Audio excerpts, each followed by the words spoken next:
یہ میرا نانا ہے، تیرے دادا کے 10 دروازے ختم ہو گئے، سائل کی طلب ختم نہ ہوئی، مراد ہے اس کی پوری نہ ہوئی، میرا نانا زندگی میں ایک مرتبہ بھیک دے دے تو پھر کسی کے آگے ہاتھ پھیلانے کی ضرورت نہیں پڑتی ہے۔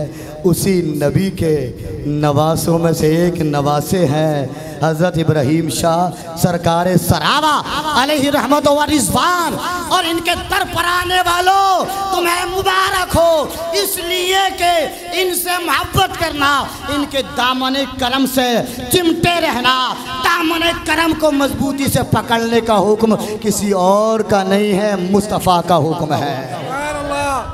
سبحان اللہ، مصطفیٰ کا حکم ہے۔ مصطفیٰ نے فرمایا تھا میں تم میں 2 چیزیں چھوڑ کر کے جا رہا ہوں، 2 چیزیں، ان میں سے ایک قرآن ہے اور دوسری میرے اہل بیت ہے، میرے گھر والے ہیں۔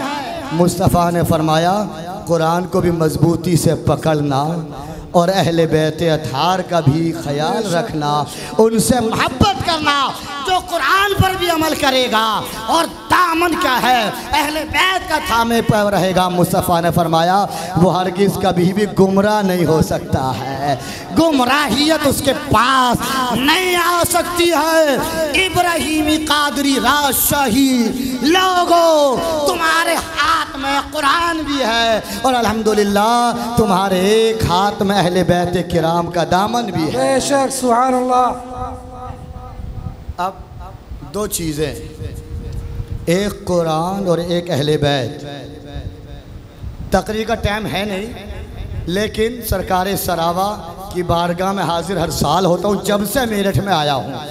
میرٹھ میں آنے سے پہلے بھی ایک مرتبہ میری حاضری ہوئی تھی، لیکن عرس کے ٹائم پر نہیں، بلکہ ایسے ہی میں آیا تھا، بڑا اطمینان حاصل ہوا تھا آ کر کے، اور اس کے کچھ ہی دنوں بعد کیا ہے یہ انتخاب ہو گیا کہ سرکار سراوا نے اپنے مدرسے میں بلا لیا، سبحان اللہ، اپنے مدرسے۔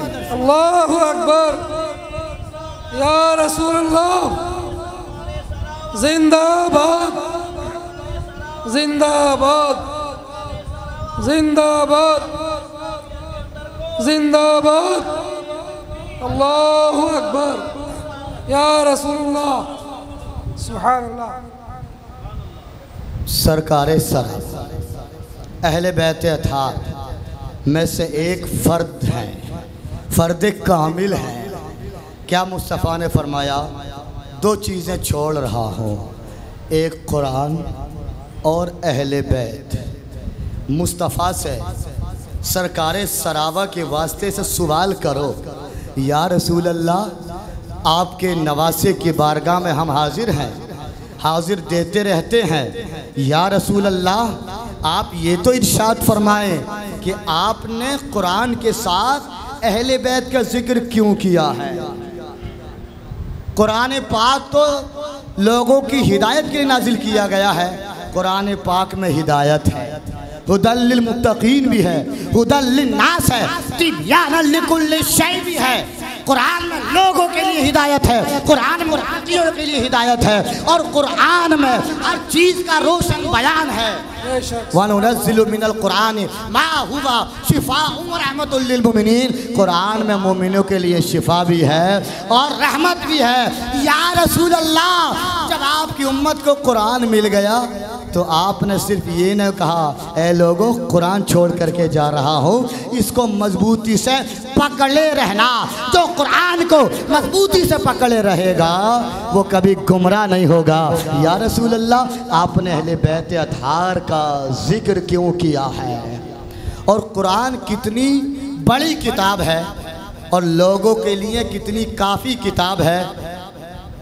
حضرت جنید بغدادی رضی اللہ تعالیٰ عنہ نے اپنے ایک مرید سے فرمایا، اپنے ایک مرید سے، کہ یہ صندوق جو رکھا ہوا ہے اس کو لے جاؤ اور دریا میں جا کر کے ڈال دو۔ آج کل کا اگر مرید ہو تو ٹوٹے ہوئے صندوق کو دریا میں پھینک کر کے نہیں آئے گا، گھر میں جا کر کے رکھ لے گا کہ کچھ نہ کچھ تو بک جائے، تول میں بک جائے گا، ورنہ تو امرود بکنے آئیں گے، برابر برابر امرود تو لے لیے جائیں گے اس سے، کچھ بھی کام میں نہ آئے۔ یہ نہ دیکھے گا پیر نے حکم دیا ہے، یہ نہ دیکھے گا، یہ کہے گا بتاؤ صندوق ہے، اس کو ضائع کرانے کی کیا ضرورت ہے، اس سے تو کسی مرید کو ہی دے دیتے۔ مرید بھی سوچے گا کیا ضرورت ہے دریا میں پھینکنے کی، تو اپنے گھر میں رکھ لوں گا۔ لیکن یہ نہیں دیکھتا کہ صندوق کو مت دیکھو، یہ دیکھو کہ پیر کا حکم ہے، یہ دیکھو کہ پیر کا حکم ہے۔ عقل کے گھوڑے مت دوڑاؤ۔ کہا مرید سے جاؤ بیٹا صندوق لے جاؤ، دریا میں جا کر کے پھینک دو، ڈال دو دریا میں جا کر کے۔ وہ مرید لے کر کے گیا اور لے جانے کے بعد جب دریا میں ڈالا تو جیسے ہی دریا میں ڈالا اس کو پانی نے اپنی آغوش میں لے لیا، سبحان اللہ، پانی نے اس کو چمٹا لیا سینے سے، اور پانی نے محبت کے ساتھ پیش آیا کہ وہ جنید کا صندوق ہے۔ مرید نے دیکھا ارے اس کا مطلب بہت قیمتی ہے، پانی بھی جانتا ہے کہ اس میں قیمتی چیز ہے۔ پانی نے اس کو کیا ہے لے لیا، اور کیا ہے اس کو ایسا پیش آیا پانی اس کے ساتھ میں کہ کوئی محبت کے ساتھ کسی کو گود میں لیتا ہے۔ آ کر کے جنید بغدادی سے کہا حضور یہ بتائیں اس صندوق میں تھا کیا، آپ نے جس کو دریا میں مجھ سے ڈلوایا ہے، کیا ضرورت ہے پوچھنے کی؟ بولے نہیں سرکار پوچھنا ضرور ہے، اس لیے کہ جیسے ہی میں نے دریا میں اس کو ڈالا عجیب و غریب منظر میں نے دیکھے، میں نے کبھی پانی کی ایسی حالت نہیں دیکھی، پتہ چلا اس میں کچھ تو کچھ عجیب چیز تھی۔ قرآن کتنا کافی ہے اس بات کو سمجھیے ہدایت کے لیے، لیکن پھر بھی مصطفیٰ نے اہل بیت اطہار کا ساتھ میں ذکر فرمایا۔ کہا بیٹا ایک میں نے کتاب لکھی، رات سے پردہ اٹھا رہے ہیں، میں نے ایک کتاب لکھی، کتنے سال میں پوری ہوئی؟ 12 سال میں کتاب لکھی، 12 سال میں پوری ہوئی، ٹھیک ہے، اور 12 سال میں اس کو دیکھتا رہا کہ اس کی کوئی بات شریعت کے خلاف تو نہیں ہے۔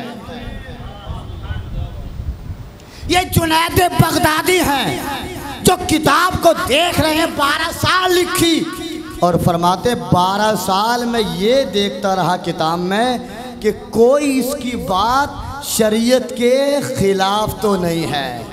آج تو تھوڑا سا کچھ مل جائے تو کہتے ہیں ہم تو طریقت میں پہنچ گئے۔ کہاں پہنچ گئے؟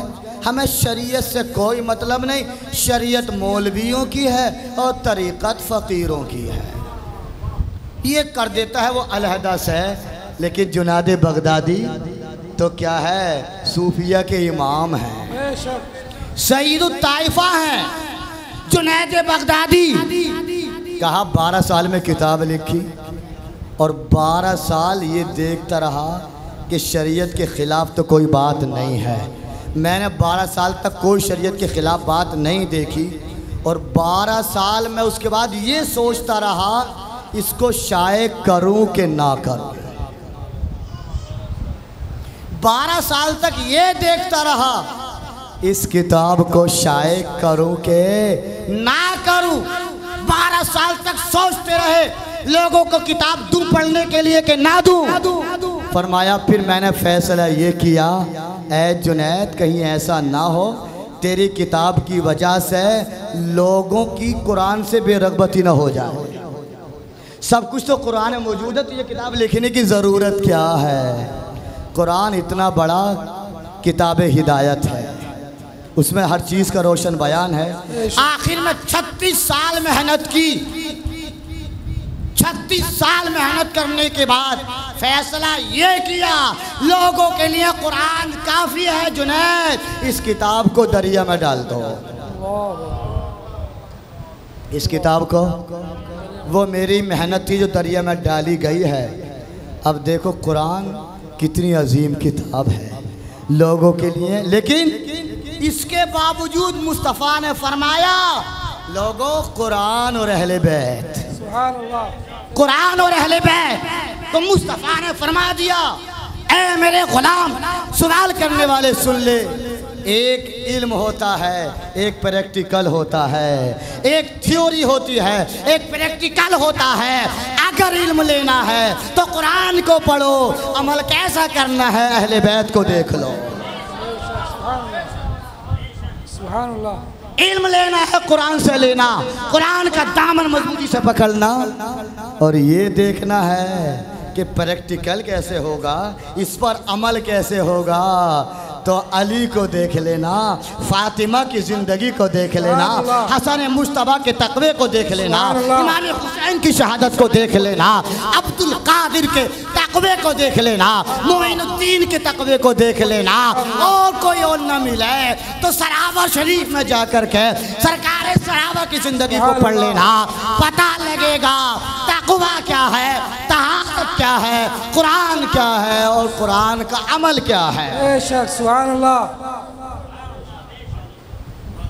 تو یہ اہل بیت اتنی اہم چیز ہے کہ قرآن پڑھو گے علم لینے کے لیے، اور قرآن پریکٹیکل کیسے ہوگا، اس کا ہمیں عملی جامہ کہاں ملے گا، تو وہ نبی کے گھر والوں کی زندگی کو دیکھ لینا، تو وہاں پریکٹیکل مل جائے گا۔ علم بھی چاہیے اور پریکٹیکل بھی چاہیے۔ مصطفیٰ نے فرمایا دو چیزیں چھوڑ کر کے جا رہا ہوں، ایک قرآن اور دوسرے اہل بیت کرام۔ لیکن لوگ جو ہے ولیوں سے پھانسنے کے لیے، ان کو پھنسانے کے لیے طرح طرح کے سوال بھی کرتے ہیں۔ سرکار سراوا کے سامنے بھی ایسے سوال ضرور آئے ہوں گے۔ جب کسی کا سورج عروج پر ہوتا ہے، چمکتا ہے اور کہیں روشنی بکھیرتا ہے، مخالفین پیدا ہوتے ہیں اور کچھ کہیں ممتحنین آ جاتے ہیں، طرح طرح کے سوال کرتے ہیں، لیکن یاد رکھنا جو اللہ والوں سے ان کو پھنسانے کے لیے سوال کرتا ہے، اللہ والے پھنستے نہیں ہیں، وہ انسان خود پھنس جاتا ہے۔ بے شک سبحان اللہ۔ خود پھنس جاتا ہے۔ ایک بزرگ ہیں صوفیہ کرام میں بڑا ان کا اونچا مقام ہے، جن کو ذوالنون مصری کہا جاتا ہے۔ ذوالنون مصری بڑا اونچا نام ہے، تصوف میں ان کا ایک مقام ہے۔ ان سے ایک نوجوان نے سوال کیا، حضرت ایک سوال، بولے کیا سوال؟ یہ بتائیے سب سے زیادہ عقل مند کون ہے دنیا میں؟ وہ سوچ رہا تھا بتا نہیں پائیں گے، پھنس جائیں گے، سمجھ گئے؟ لیکن یہ اللہ والے وہ ہوتے ہیں جن کی نظر لوح محفوظ پر ہوتی ہے، وہ دلوں کو پڑھ لیتے ہیں، چاہتا کیا ہے، کیا نیت لے کر کے آیا ہے۔ اس لیے کہا گیا ہے اولیاء کرام کی مجلسوں میں آؤ تو دل سنبھال کر کے بیٹھو، اس لیے کہ یہ دل کے جاسوس ہوتے ہیں، ان کی نظریں دلوں پر ہوتی ہیں، کون کس نیت سے آیا ہے وہ سب جانتے ہیں۔ بے شک۔ حضرت ذوالنون مصری نے سوال دیکھا تو اس کے دل پر نظر ڈالی، وہ مجھے پھانسنا چاہتا ہے۔ کیا چاہتا ہے؟ آپ نے ارشاد فرمایا کیا سوال ہے؟ بولے پوچھنا یہ چاہتا ہوں پوری دنیا میں سب سے بڑا عقل مند کون ہے؟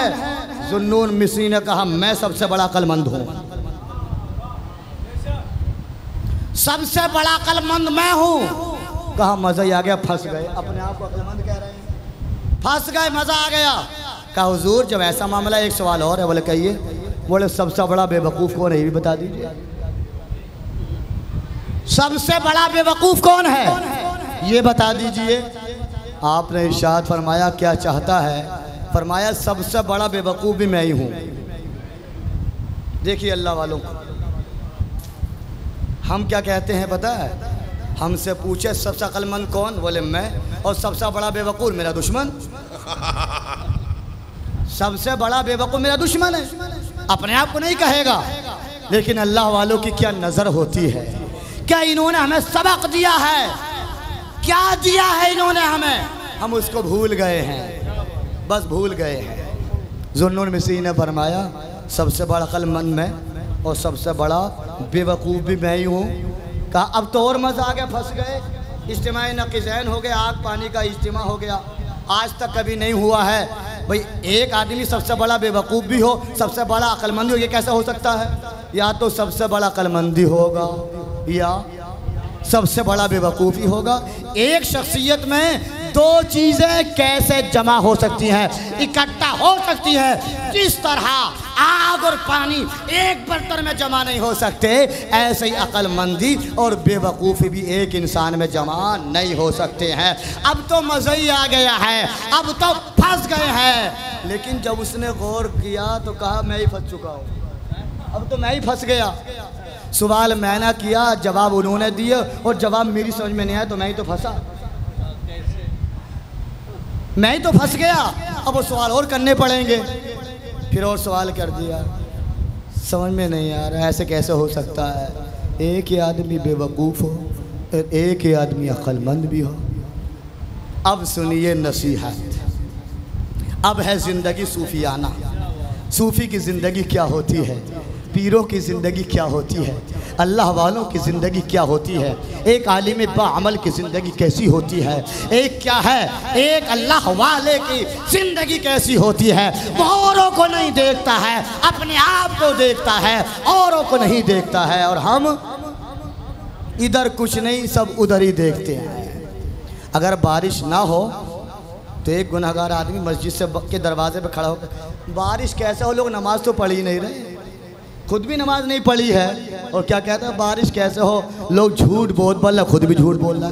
یہ نہیں کہتا کہ میں بہت جھوٹ بول رہا ہوں, بلکہ کیا بتائیں بھائی, لوگ نماز ہی نہیں پڑھ لے تو بارش کا, خود بھی نہیں پڑھ رہا, لیکن اپنا نہیں دوسروں پر اس کو لاد رہا ہے. فرمایا حضور بات سمجھ میں نہیں آئی. بولے سن, میں سب سے بڑا عقل مند میں ہوں کہ میں اپنے بارے میں اچھے طریقے سے جانتا ہوں کہ میں کتنا گنہگار اور کتنا نیک ہوں. میں اچھے کام کر رہا ہوں کہ برے, میرے نامہ اعمال میں کیسے عمل ہیں, میں ظاہر میں کیسا, باطن میں کیسا ہوں, میں کیسے عمل چھپ کر کے کرتا ہوں, کیسا ظاہر میں کرتا ہوں. میں اپنے بارے میں مکمل معلومات رکھتا ہوں. جو اپنے بارے میں مکمل معلومات رکھے وہی تو عقل مند ہے, وہی تو عقل مند ہے. اور بے وقوف اس لیے ہوں کہ میں دوسرے کے بارے میں نہیں دیکھتا کہ گناہگار کتنا بڑا ہے, اس سے کوئی مجھے مطلب ہی نہیں ہے. مجھے جیسے کہ ایک بے وقوف کو کوئی مطلب کچھ جانتا ہی نہیں ہے, ایسے ہی میں اس کے بارے میں کہ بہت بڑا بے وقوف ہے, بہت بڑا بے نمازی ہے, بہت بڑا فاسق و فاجر ہے, ایسا ہے, جہنمی ہے, جنتی ہے, کون ہے کون نہیں ہے, میں دوسرے کے بارے میں جانتا نہیں, اس لیے سب سے بڑا بے وقوف بھی میں ہوں. لہٰذا سب سے بڑے عقل مند بھی بنو, اور سب سے بڑے وہ بے وقوف کہنے کا ہے لیکن عقل مند ہے. دوسرے کو مت دیکھو, اپنے آپ کو دیکھو, اپنا محاسبہ کرو کہ ہم نے کتنے عمل کیسے کیے ہیں, کتنے برے اور کتنے اچھے عمل کیے ہیں. سرکار سراوا کی بارگاہ سے کیا ہے, یہ سبق لے کر کے جائیے. اچھا ایک اور مرض ہماری قوم میں یہ ہو گیا, جوان تو یہ سوچتا ہے کہ ابھی زندگی بہت باقی ہے. جوان نے تو سوچ لیا کہ زندگی بہت باقی ہے, اور بوڑھے انسان نے سوچ لیا ابھی تو اولاد باقی ہے, ابھی تو شادی بہت کرنی ہے مجھے. جوان نے سوچ لیا زندگی بہت باقی ہے, اور بوڑھے نے سوچ لیا ابھی اولاد بہت باقی ہے. لیکن یہ نہیں دیکھا کہ موت جب آتی ہے تو پھر دیکھتی نہیں ہے کہ جوان ہے کہ بوڑھا ہے, بچہ ہے کہ بڑا ہے, مذکر ہے کہ مؤنث ہے, نیکوکار ہے کہ بدکار ہے. جب موت آتی ہے تو آ کر رہتی ہے. لہٰذا جوانوں کو بھی تیار رہنا چاہیے اور بوڑھوں کو بھی تیار رہنا چاہیے, اور کیا ہے شریعت کا پابند رہنا چاہیے. ان بزرگوں کے مزار سے آج بھی یہی صدا آتی ہے کہ اے میرے ماننے والوں, چاہنے والوں, شریعت کا دامن کسی حال میں مت چھوڑنا, نماز کبھی نہیں چھوڑنا, تہجد پڑھتے رہنا, اور حقوق العباد کی ادائیگی کرتے رہنا, حقوق اللہ کی ادائیگی بھی کرتے رہنا. پروردگار عالم ہم تمام کو شریعت مطہرہ پر گامزن فرمائے. اور سرکار سرابہ کے فیض سے ہمیں مالا مال فرماتا رہے۔ استغفر اللہ ربی من کل ذنب واتوب الیہ وما علینا الا البلاغ المبین۔ السلام علیکم ورحمۃ اللہ وبرکاتہ۔